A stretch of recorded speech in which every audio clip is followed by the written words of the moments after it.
Good question. I have to look for that, মানে আমি একটু ফাইন্ড আউট করতে হবে। ভালো, এবার পরিবেশ অনেক ভালো। আমি কোনো এখন পর্যন্ত আমি শেষ সময়ের দিকে এসেছি, কোনো বিশৃঙ্খলা দেখিনি এবং যেন কোনো বিশৃঙ্খলা না থাকে সেই প্রত্যাশাটাই থাকবে। গত বছরের নির্বাচন আর এবারের নির্বাচন কোনো কিছু পার্থক্য দেখতে পাচ্ছেন কিনা বা কোনো কিছু মিস করেন কিনা? উম, গত বছর অনেক গত বেশি লোক ছিল না হ্যাঁ। এবং মানে গতবার অনেক লোক ছিল এবং অনেক অনেক বিশৃঙ্খলাও হয়েছিল সব মিলে। লাস্টে অনেক তো অনেক কাটাকাটি কথা কাটাকাটি ছিল। তো এবার আমার মনে হচ্ছে পরিবেশটা একটু বেটার, কিন্তু যেই আসুক না কেন, পরিবেশ যেরকমই হোক না কেন, শিল্পী সমিতি যারা যারা নির্বাচিত হবে তারা যেন শিল্পীদের জন্য কাজ করে সেই প্রত্যাশা থাকে। আদৌ কি কাজ করে শিল্পীদের জন্য? Good question. I have to look for that, মানে আমি একটু ফাইন্ড আউট করতে হবে আসলে।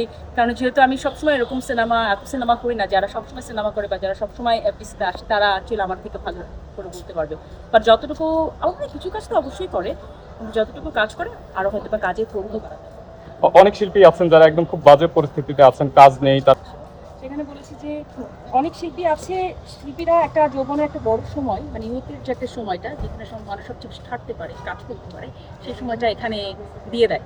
তো সেখান থেকে বয়স তাদের যখন হয়ে যায় তখন দেখা যায় কি তাদের জন্য আর কোনো স্কোপ থাকে না কাজ করা। সেটা যেন আলাদাভাবে শিল্পী সমিতি চিন্তা করে যে যারা রেগুলার আর্টিস্ট ছিল তাদেরকে রেগুলারলি কিভাবে কাজ দিতে পারবে, কি উপায়ে করতে পারবে, কি মেথড নেওয়া যেতে পারে, এটা আমার মনে হয় একটু নজরে রাখা উচিত।